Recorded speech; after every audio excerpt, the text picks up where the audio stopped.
I did not know when we invited James Ball to join us in the studio today that an Ulster Unionist MP would stand up in the House of Commons today and draw attention to precisely, in the last 10 minutes, precisely the issue that you have drawn attention to, James, in the pages of the New European.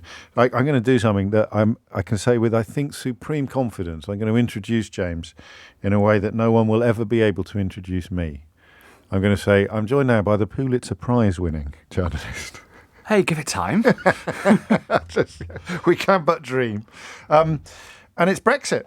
It's Brexit. It's always Brexit. We can never escape it. You've caught the show before, have you? So what caused your antennae to twitch, and how violent are the twitchings?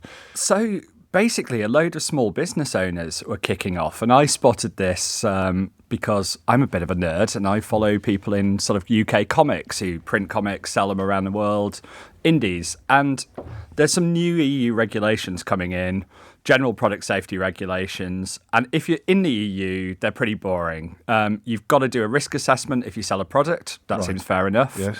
You've got to put safety information on the package. It's got to be in the language of the country you send it to now. Now, the EU's got loads of languages, so that means a bit of Google Translate and sticking a label on. All a bit annoying, but fine.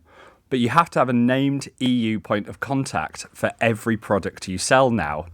And you might have noticed we're not in the EU. So if you run a design business and you sell greetings cards or art prints and you sell them to the EU, you need someone in the EU to say, you can contact me if this isn't safe. Oh, so it's more than just a mailbox address. It's a point of contact. Yeah, and so you can kind of have a mailbox address. People are going to look and go, I spoke to a haberdasher's and she was telling me, I sell 2-metre long strips of cotton with dyes. Yeah. She went, each one of them's different, but they're not all dangerous in different ways. Someone is got to be happy to put their name, but they charge money for that. They charge about €150 per item. Gosh. Now, if you sell cardboard Small boxes items, yes. and you sell 1 million of that same cardboard box, that's no bother. If you sell hundreds of different little design things, and that's what British small businesses do. They're creative businesses. They do vintage computer parts. They do all sorts of stuff like this. That's your export business gone. But there's bigger problems than that as well, because anything that sells to Northern Ireland has to comply with EU rules.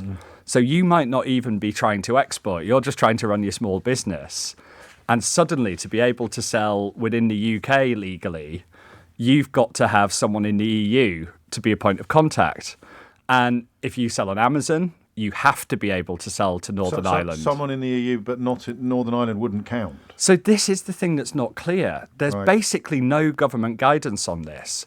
The Federation of Small Businesses has been trying to advise. Amazon sent out some advice. But at the moment, you've got loads of people who run, little business in their spare time or as they're raising their kids.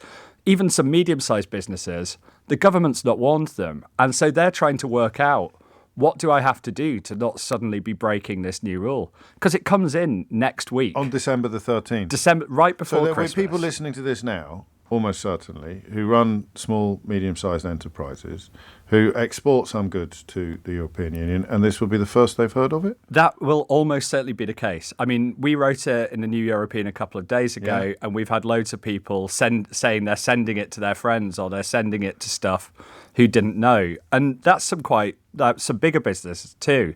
Now, this isn't going to hit you if you're Unilever or you're someone like that. You've got offices in the EU. This is fine. The regulation on its own is nothing that stupid. It's just, it seems to have caught everyone out. And it does feel like, at least with the other Brexit headaches, it's become much harder to export. But the government warned people, there was awareness. £3 billion in the news today in what's already been lost in exports to the European Union from the United Kingdom. And this is just adding grist to that particular mill. There's people quite sad as well, because there's all sorts of faff now. If you sell to the EU, you need a customer who'll pay a customs charge when it's delivered, because there's rules about how they take VAT and stuff. So they've got to really want to buy from you. You've only got your most dedicated customers left. And these people that have stuck with them, they're now having to turn and say, actually, I just can't anymore. It would cost me more to sell to you. And so it's really kind of devastating some pretty small businesses that have had a hard few years anyway. For sure, and it could of course be the difference between survival and not. Why do you? I mean, I invite you to speculate in a way that you don't really in the article, except to say that he's kind of avoidant on all matters Brexit, but that wouldn't necessarily. Are they throwing these people under the bus? Are they collateral damage in the context of the continuing Brexit, or why do you think Labour have been remiss on this? So I went to the Department of Business and Trade because they've sort of, a little Quango has held 2 online seminars about this, but there's been no ad campaign, no business awareness campaign, no good information site. I kind of said, is this that you didn't know or that you don't care? Is it that these are a rounding error in the size of the economy and you've just decided it's not where you should focus your efforts? And I got a very defensive statement going, we're going to put out lots of information. When? Well, 10 days before, mate. Yeah. Where you're like, any sign of it yet? That's no good. I still haven't seen it. You probably would do. And obviously they didn't address the point on whether it's they didn't know or they didn't care. But it does just look like someone's dropped a ball on this. And it's going to cause a lot of people misery right before Christmas. Which is why we're covering it now. I'm blessed, James, with an inbox that still contains a few people who voted for less regulation, to get rid of red tape, to make trade easier between these two markets. Here's one. Here we go. EU regulations, the closed market, persisting in their efforts to make us fail. Our friends and partners, right? Spectacular ignorance on what the membership of the single market involves. But to be clear, none of this will affect people who are still in the European Union. It is only those who've either never been in it or elected to leave it that are going to be negatively affected by the new. So it affects you if you're China and you've got to ship goods, but they ship lots of identical goods. I mean, that's who there this aren't is. Many small Etsy-type operators in China selling individual customer Atari parts. This is aimed really at those big Chinese manufacturers, so that people know it's damage. safe. This isn't to punish us. We are just, as you say, in the crossfire. Indeed. And what's happening on eBay? Do we know? Because a couple of people are telling me that eBay will make goods invisible, possibly. I don't know if that's... eBay seems to be trying to find a workaround it. Right. I mean, I've looked more at Etsy, and you've just got seller after seller saying, this is it for me.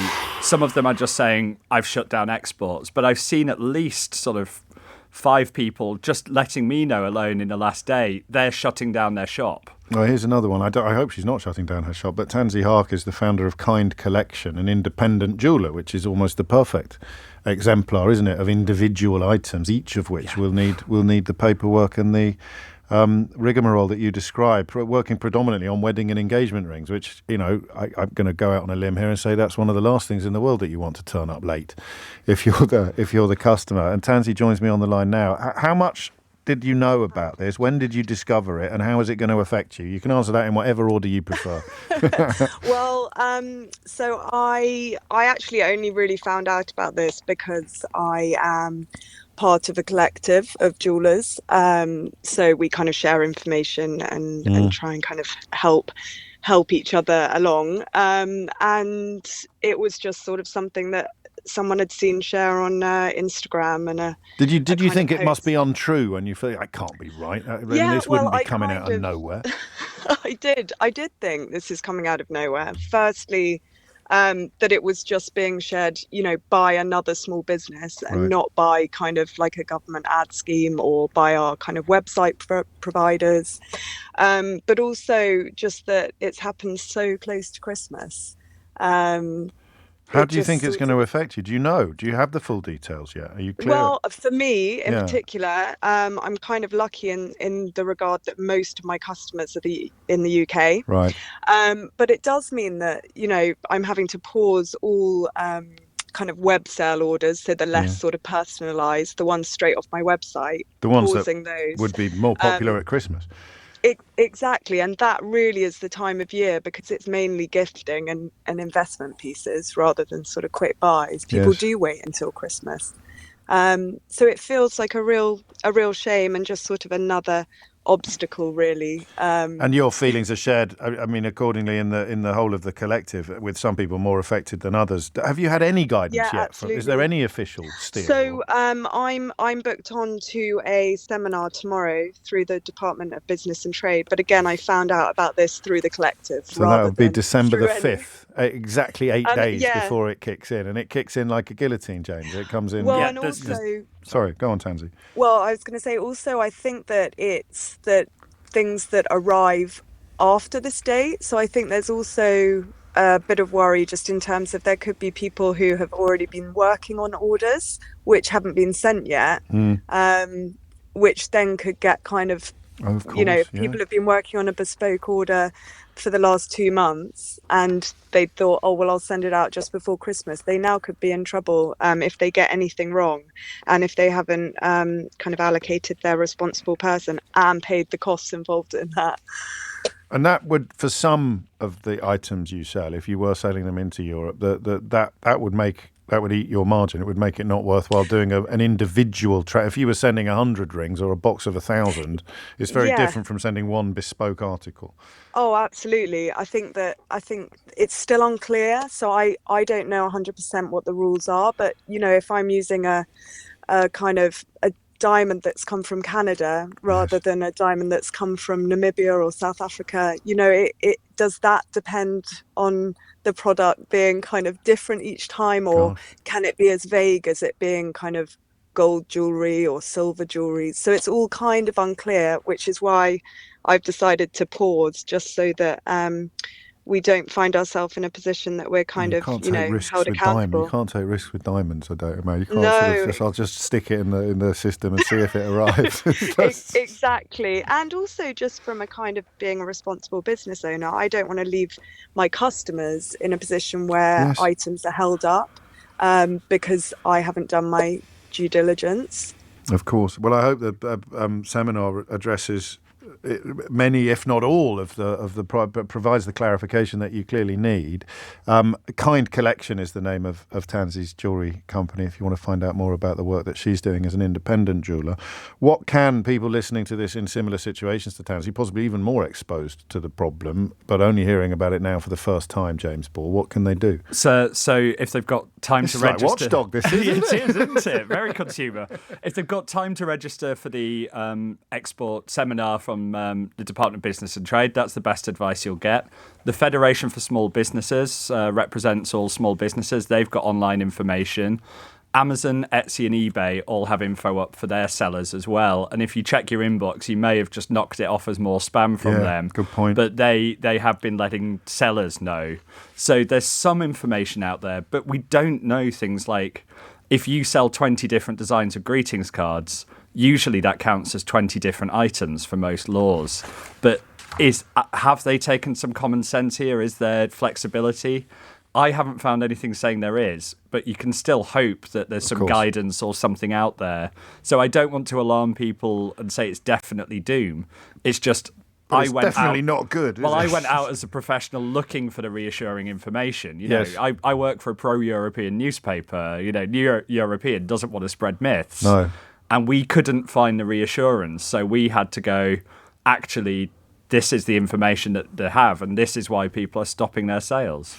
Doing a cracking job. Everyone at the New European doing a cracking job. But we're grateful today, in particular, to you. And keep us posted, won't you, James? Will do. It's James Ball, journalist and author. The most recent book being The Other Pandemic, your investigation into QAnon, I think. Yeah. Well, that also comes highly recommended.